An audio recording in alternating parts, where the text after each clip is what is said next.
So let's say Alice encodes her message in binary, and Bob has talked to her, and he knows that she's coding it in binary. I hope this is right. John is so going to kill me. But Eve comes in. Eve doesn't know what basis is what we call it. Alice is used. Is she using binary? Is she using spin states? Is she using polarization of photons? Eve doesn't know. So she's going to go in and try to capture the message that Alice is sending. But because she doesn't know the basis, let's say Alice goes in binary, zeros and ones, and Eve tries to interpret that in terms of spins, spin up and spin down.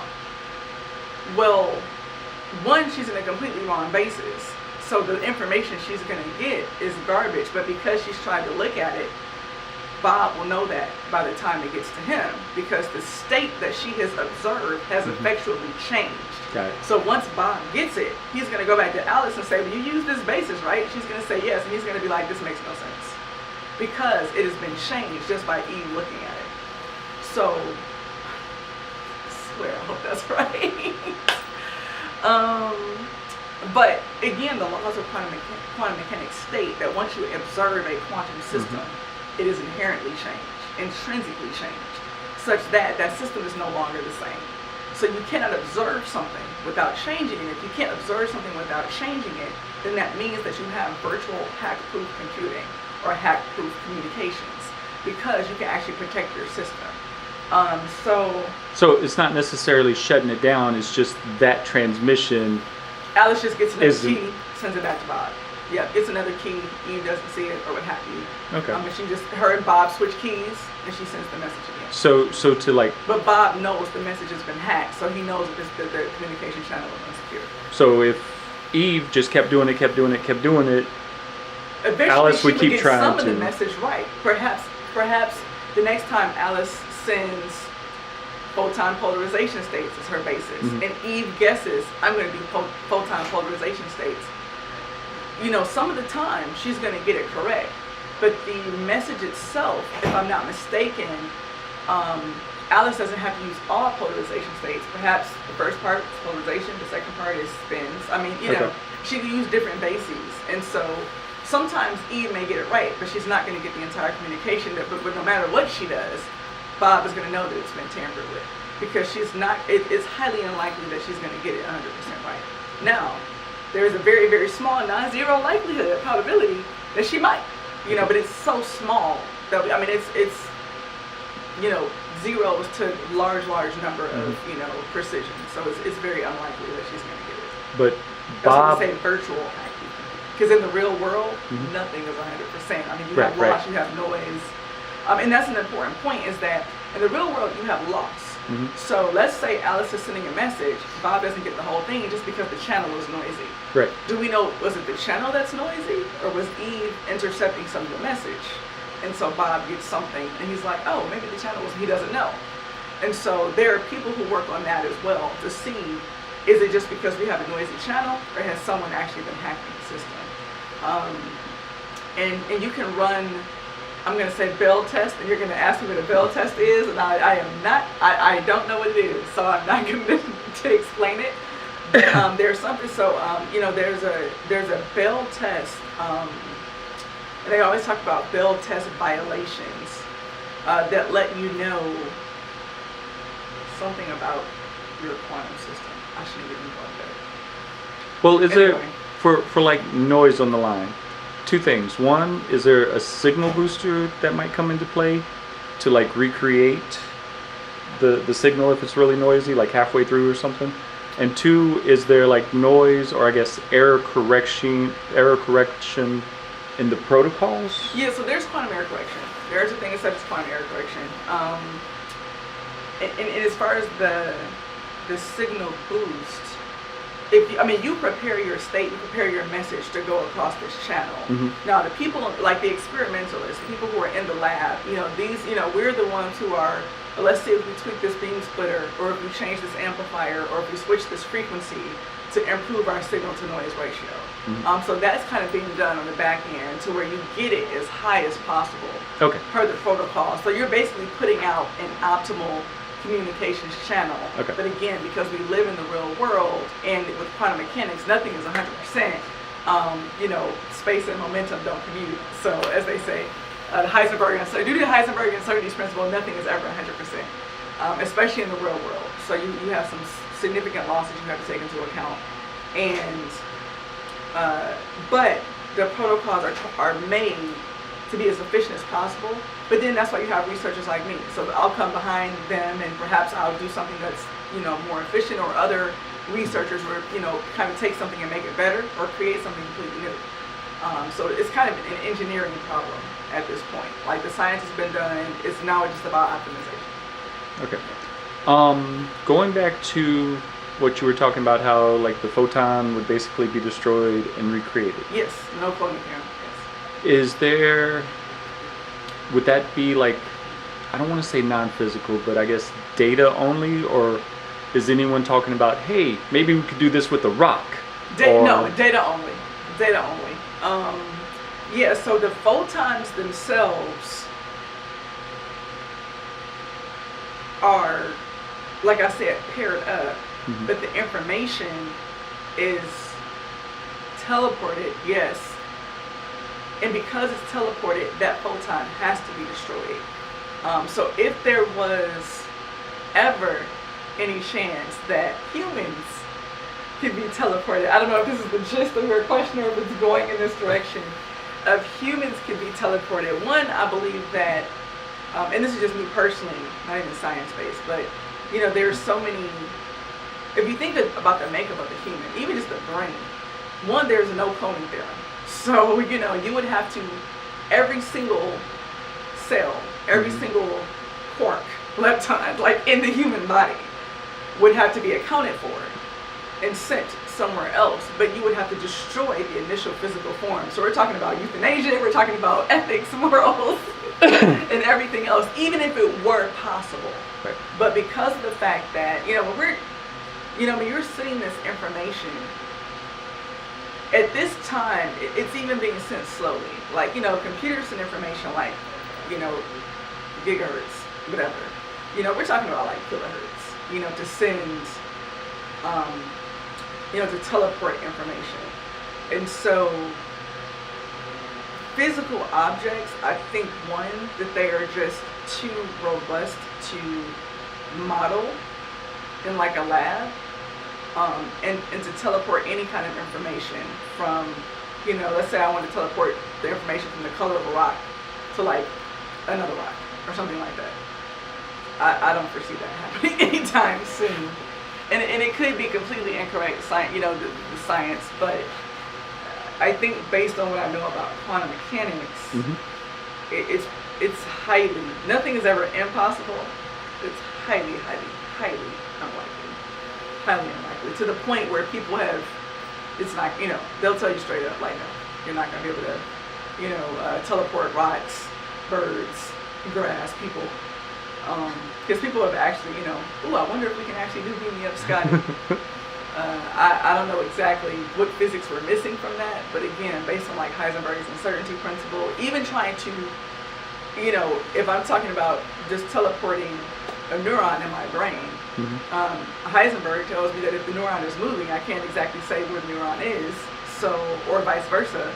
So how do I even lock down something to grab the information to send it somewhere else? Right. Because it's indeterministic. I don't know exactly where it is, if it's moving at all. And then if it's not moving at all, I know exactly where it is, but if I need to move it, then that's going to be a problem. So, I feel so bad. I'm sorry, Dwayne.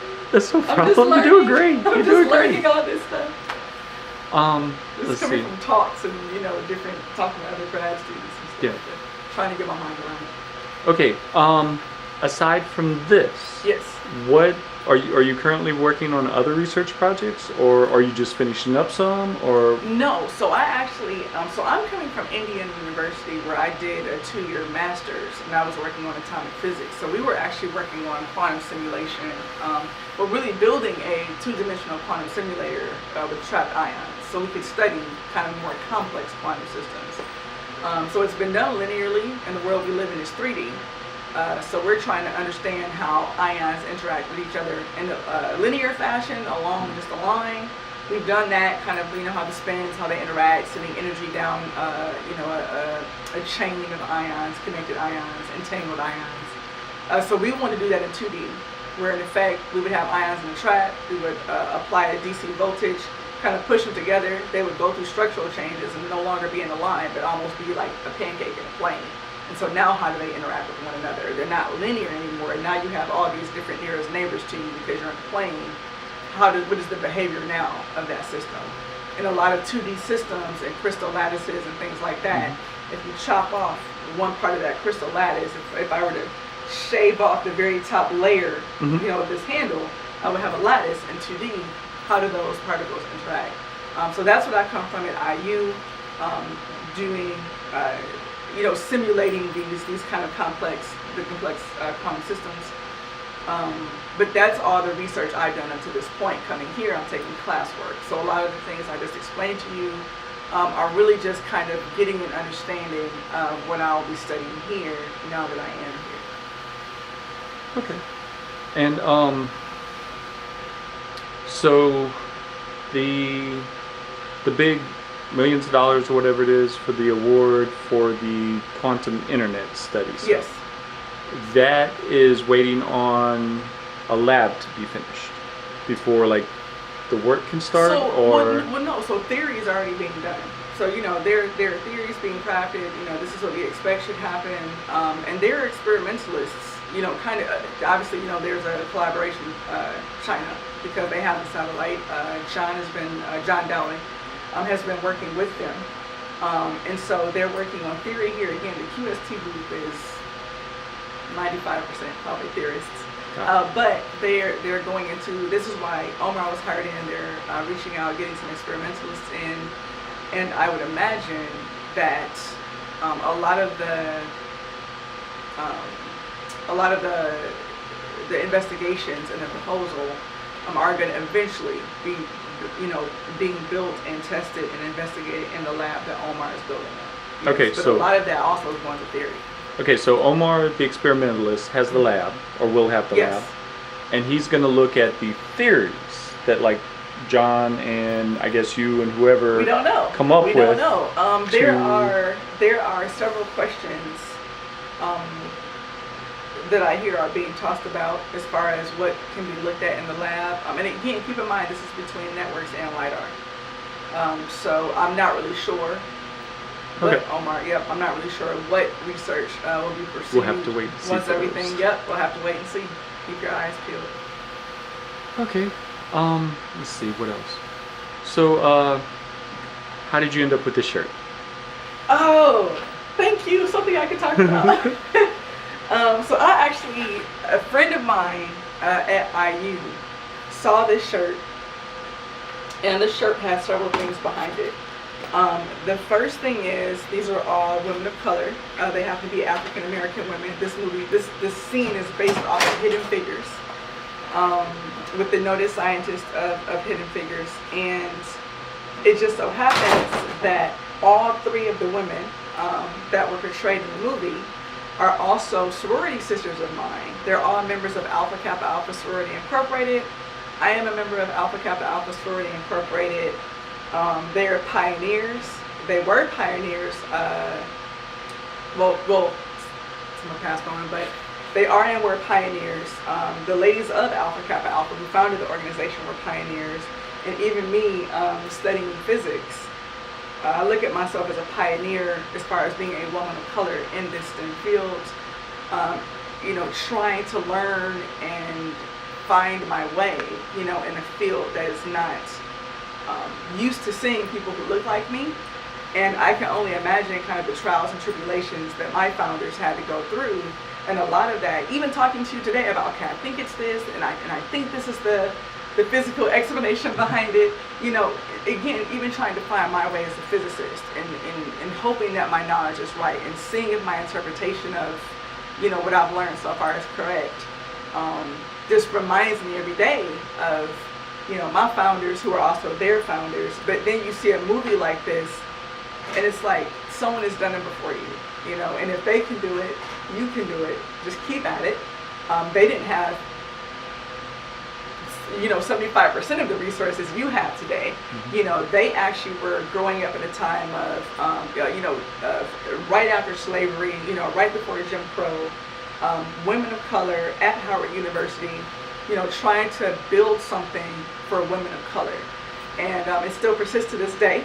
So 110 years later, we're still here. And these women are just now being recognized, so I have a connection to them as a scientist, and I also have a connection to them as a sorority member. And yeah, I couldn't imagine a better connection. So I wear this shirt proudly. These are the hidden figures of NASA, the NASA computers. And yeah, I look to them, and if they can do it, I can do it. So in those days where things get a bit challenging, you just remember, a legacy has been left for you, so you have to do what you can to leave a legacy for the next future generations of little brown and black girls that want to do it too. Now, it was before I joined the team, the communications team with the College of Science. It was last year or the year before. They had an event where they invited all these high school and younger girls to come to Hidden Figures. Did you know about that?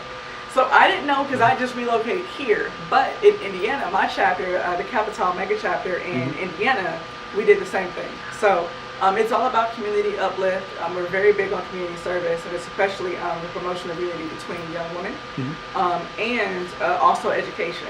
So absolutely, as soon as the movie came out, we're like, oh, we have to take, we actually have a program called Ascend, where we actually have high school students of both genders, high school age, and we definitely invited them all out to go see the movie, but particularly the young women, so they could see. Of course, I was first in line because I am in a STEM field, but yeah, I mean, we were definitely strong advocates for that across the organization. So across all of our international and national chapters.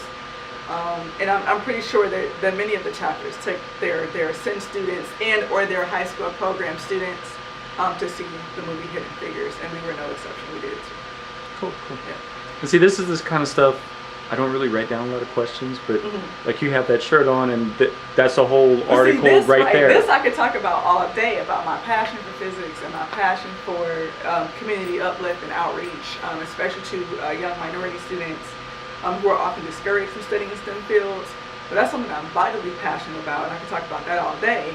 It's the science, and that's one thing I do want to say is that, I come from a completely different, I come from a finance background. So I had a degree in finance, and I switched to physics. Wow. So a lot of the stuff that I'm learning I've just started learning it, since 2012. So it's only been 6 years that I've been, in the physics field. So trying to understand and wrap my mind around entanglements and, what this means for the quantum satellite, what that means for my research here, my former research at Indiana University. A lot of that is a synthesis of, just trying to understand a lot. And, a lot of the material that it's not easy to understand, especially if you don't have a kind of K through 12 upbringing in it. But suffice it to say, I'm a non-traditional PhD student in physics, but yeah, I'm still here, and I've been here, via grace. I've had fellowships, I've been blessed to be able to study what I want to study. I've been blessed to be able to figure out what it is I, feel is my calling in life. Now it's about doing the work, and the work can be, very daunting at times, but, it's one of those things where I look back and I'm like, wow, I'm here. And if I'm here, I can do it. And if I've done it, I can continue to do it. I want people to know that I'm not perfect. I don't have the best grades, but my grades are good enough. And I am learning physics as a non-traditional student. So and that's why I say for anyone in general who wants to study science, but especially for minorities, so women and people of color, underrepresented groups in STEM, I mean, you definitely can do it, even as a career changer. It's challenging, but you can do it, even if you don't have a solid foundation in it. So that's something that I really, really want to communicate, is that I am by no means perfect. I am not your typical physicist who has grown up, with engineering parents or educators for parents or software engineer, whatever. I don't have any of that. Nor did I have the financial resources to study for the SAT 2, 3, 4, 5 times, take and get a perfect, a lot of things that some people have these opportunities, I didn't. Yet I'm still here. So hopefully that could be an inspiration to somebody.